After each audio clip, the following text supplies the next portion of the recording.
Groaning throws phone aside. Another day where I did absolutely nothing.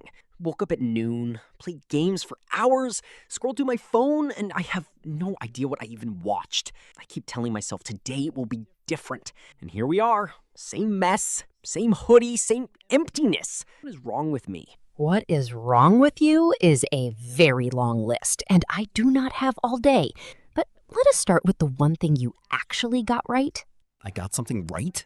What? You think you are just lazy. Gold star for self-awareness.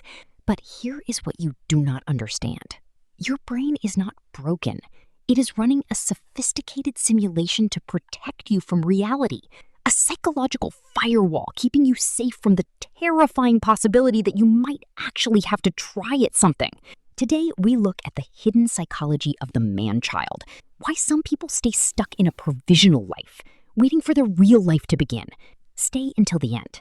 There is a way out, but you are not going to like it. Never like anything you say. And yet, here you are. That is the first sign of hope. Act 1. The provisional life, waiting for the real one. Carl Jung described a phenomenon called the provisional life, the feeling that your current existence is not the real one. Your current job? Temporary. Your apartment? Temporary. Your relationship? Temporary. You are always waiting for the right moment, the right version of yourself, before you can finally start living. It is like sitting in the waiting room of your own life, and the receptionist never calls your name because you never filled out the form. That is exactly me. I always say things will get better once I figure out what I am supposed to do.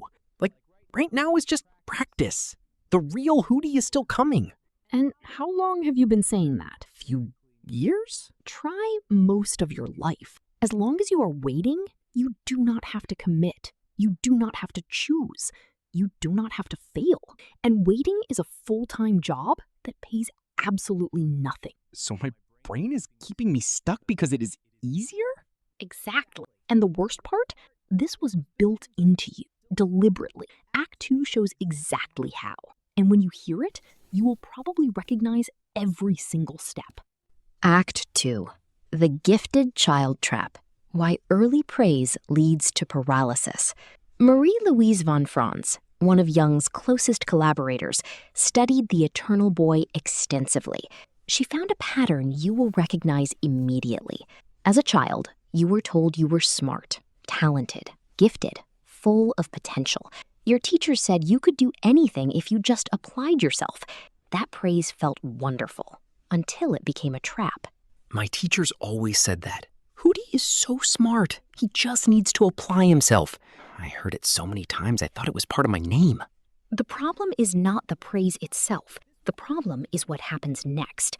You internalize a terrifying belief. If you try and fail, you prove that the potential was never real, that all the praise was wrong.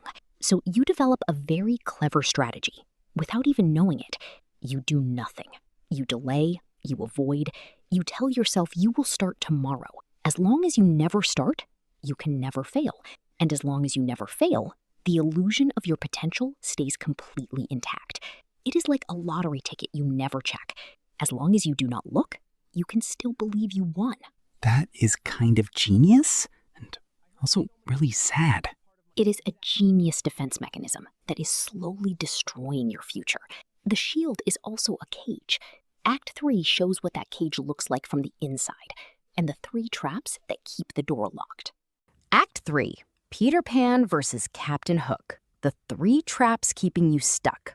The Peter Pan story is not just a fairy tale. It is a perfect allegory for man-child psychology. Peter Pan is the child who refuses to grow up. Captain Hook represents the boss, the rules, the ticking clock of reality. The eternal boy sees Hook as the enemy, but Hook is just time itself, catching up. So I am Peter Pan and my life is Neverland? That is actually kind of cool. I have always wanted to fly. You cannot fly, Hoody. You can barely walk to the fridge. And Neverland is not cool. It is a trap held together by 3 very specific mechanisms. Trap 1, digital numbing, endless gaming, doom scrolling, binge watching. anything that keeps you distracted from the uncomfortable silence of reality. If your phone battery dies and you feel a small panic, that is your brain screaming for dopamine. Trap 2, commitment phobia. A deep fear of being trapped in a job, a relationship, anything you cannot easily escape. Commitment means closing doors, and closed doors feel like death to someone who's been keeping all options open since childhood. I do not have commitment issues. I just like keeping my options open. That is precisely what someone with commitment issues says. Trap 3, the addiction to future fantasy. You imagine a future version of yourself who is successful and finally in control, and you use that fantasy to escape the discomfort of right now. You're basically dating a ghost of yourself, and real life cannot compete with a ghost. I do all three every single day. I know, but stuck is not a permanent state. It is a pattern, and patterns can be broken. Act 4 shows you exactly how. Act 4, the way out. Boredom, failure, and the people you need. The first step out of the provisional life is the one nobody wants to hear. You have to learn to do small, ordinary, boring tasks. Make your bed, fold your laundry, clean your room in complete silence. No music, no podcast, no background noise to hide in. It sounds like actual torture. That is precisely the point. You are addicted to stimulation, but your brain needs to learn how to exist in reality without a distraction buffer. Reality is boring. Reality is folding laundry and sitting with your own thoughts without running away. If you cannot do that, you are not ready for anything bigger. Okay, but that cannot be all of it. It is not. Step 2 is harder. Put yourself in situations where failure is possible, deliberately.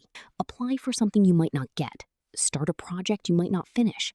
Try something in public you are not good at yet. The fear of failure is what is actually running your life right now. The only cure is exposure. Every time you fail at something small and survive it, your brain updates its threat assessment. Failure stops feeling fatal, and that is when real movement becomes possible. So I should fail at things on purpose? That is the opposite of everything I've ever tried. Potential that is never tested is not potential. It is fiction. And step 3 is the one the man-child hates most. You need an accountability structure. Someone not emotionally invested in your comfort. A mentor, a coach, a therapist, a friend who asks the uncomfortable questions you avoid asking yourself. Willpower alone will not save you. The child inside you who has been running the show will not disappear because you made a resolution at midnight. So I need someone to watch me fail? You are already failing. You are just doing it in private. The only difference is, with someone watching, you might actually stop. Stop asking whether you are good enough. Start asking whether you are showing up every single day. Nobody becomes a functioning adult overnight. You wake up, make your bed, and do the next small thing.